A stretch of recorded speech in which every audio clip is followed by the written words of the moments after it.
बर्फानी का दरबार। बाबा बर्फानी के दर्शन करने का आया है समय। बाबा बर्फानी के दर पर अब लगेगा शिव भक्तों का मेला। जी हाँ, कोविड की वजह से देखिए पिछले 2 सालों से ठप पड़ी अमरनाथ यात्रा इस 30 जून से शुरू हो रही है, जिसकी वजह से बाबा बर्फानी के भक्तों में खुशी का माहौल है।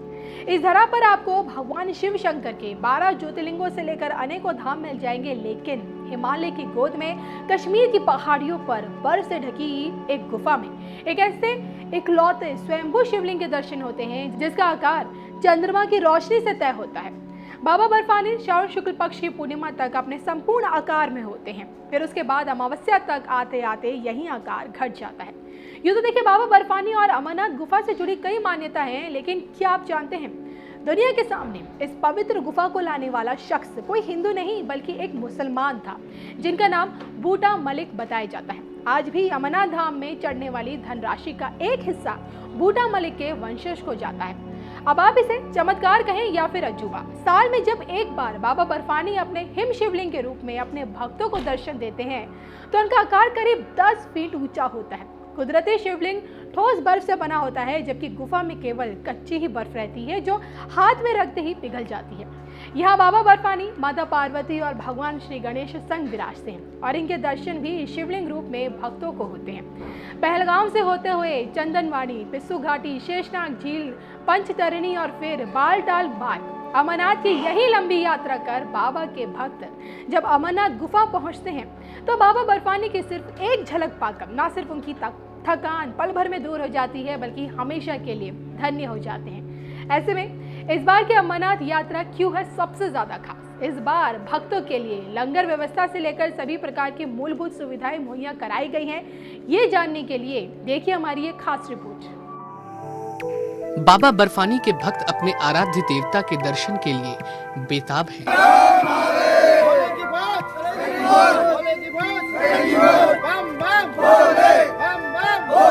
दरअसल अमरनाथ यात्रा शुरू होने वाली है और इस साल अमरनाथ यात्रा 30 जून से शुरू हो रही है। पिछले 2 सालों से कोरोना महामारी की वजह से यह यात्रा बंद थी, लेकिन इस बार श्रद्धालु फिर से अमरनाथ यात्रा पर जा सकेंगे, जिसके लिए पुलिस ने सुरक्षा के कई पुख्ता इंतजाम किए हैं। यहाँ पे मैं इतना कह सकता हूँ कि यात्री को किसी किस्म की भी असुविधा नहीं होगी। यहाँ पे हमारा पूरा रिसेप्शन यार्ड बन रहा है, यहाँ पे रिसेप्शन सेंटर्स होंगे, लोगों को यहाँ पे उनकी रजिस्ट्रेशन के हिसाब से देखा जाएंगे और पूछा जाएगा और उसके बाद लोग बड़े आराम से इस कठुआ के स्ट्रेच पे आगे की तरफ बढ़ेंगे।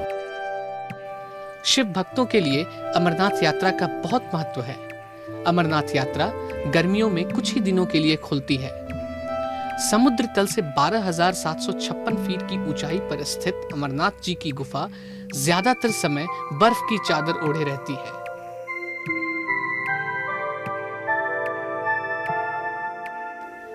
हर साल प्राकृतिक तरीके से अमरनाथ जी की गुफा में बर्फ का शिवलिंग निर्मित हो जाता है, जिसके दर्शन के लिए दुनिया भर से श्रद्धालुओं की भीड़ यहाँ उमड़ती है। बाबा अमरनाथ की यात्रा के लिए श्रद्धालुओं का पहला जत्था, जिसमें साधु संत भी शामिल होंगे, यात्री निवास भगवती नगर जम्मू और राम मंदिर जम्मू से 29 जून को रवाना होगी। 2 साल से किसी न किसी प्रकार बाबा भोलेनाथ बुलाएं और हम लोग जाके वहाँ सेवा करें और सभी भक्तों के साथ निःशुल्क सेवा रहती है। कैसी भी सेवा हो, हर प्रकार की सेवा देते हैं हम लोग, तन मन धन से, हर चीज से। इस साल श्री बाबा अमरनाथ की वार्षिक यात्रा के लिए करीब 3 लाख श्रद्धालुओं ने पंजीकरण करवाया है। इसमें 13 वर्ष से कम आयु और 75 वर्ष से अधिक आयु वाले श्रद्धालुओं को यात्रा पर जाने की अनुमति नहीं है। अमरनाथ हिंदुओं का एक प्रमुख तीर्थ स्थल है। यहाँ हर साल काफी संख्या में श्रद्धालु भगवान शिव के दर्शन के लिए आते हैं। इस साल अमरनाथ यात्रा 30 जून से शुरू हो रही है, जो 43 दिनों तक जारी रहेगी। इसके दौरान श्रद्धालुओं को कोरोना प्रोटोकॉल का पालन करना होगा। अमरनाथ यात्रा का सबसे आकर्षक बिंदु अमरनाथ गुफा है। अमरनाथ गुफा कश्मीर के बर्फीले पहाड़ों के बीच स्थित है। अमरनाथ गुफा में बर्फ से बने शिवलिंग की पूजा होती है।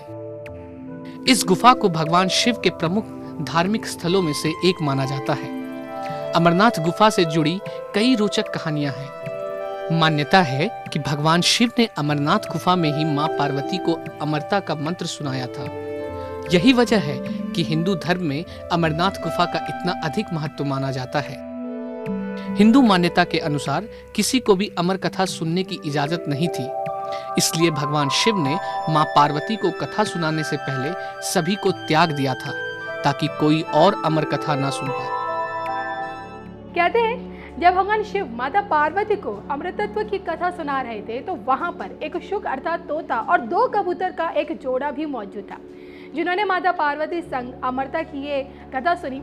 शुक्र बाद में तो देखिए ऋषि शुकदेव के नाम से जाने गए, लेकिन कबूतरों का वही जोड़ा आज भी अमरनाथ की गुफा में कभी कभी दिखाई देता है। और देखिए जिन्हें ये कबूतरों का जोड़ा दिख जाए वो खुशकिस्मत समझे जाते हैं। साथियों, मुझे याद है कि साल 2015 में जब मैं जर्मनी आया था तो स्टार्टअप इंडिया अभियान एक आइडिया के स्तर पर था, शब्द कान पे पड़ते थे। तब स्टार्टअप वर्ल्ड में भारत का कोई नाम निशान नहीं था, कोई जानता ही नहीं था। आज भारत में दुनिया का तीसरा सबसे बड़ा स्टार्टअप इकोसिस्टम है। एक समय था जब भारत साधारण से साधारण स्मार्टफोन भी बाहर से मंगाता था। आज भारत दुनिया का दूसरा सबसे बड़ा मोबाइल फोन मैन्युफैक्चरर है और अब भारत में बने मोबाइल दुनिया भर में जा रहे हैं।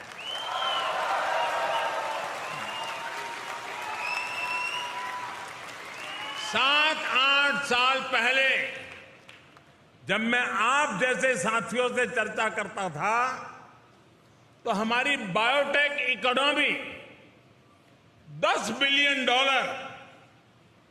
यानी 75,000 करोड़ रुपए की हुआ करती थी।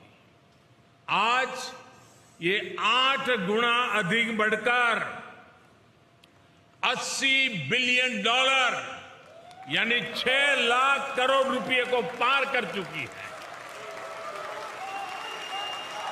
साथियों,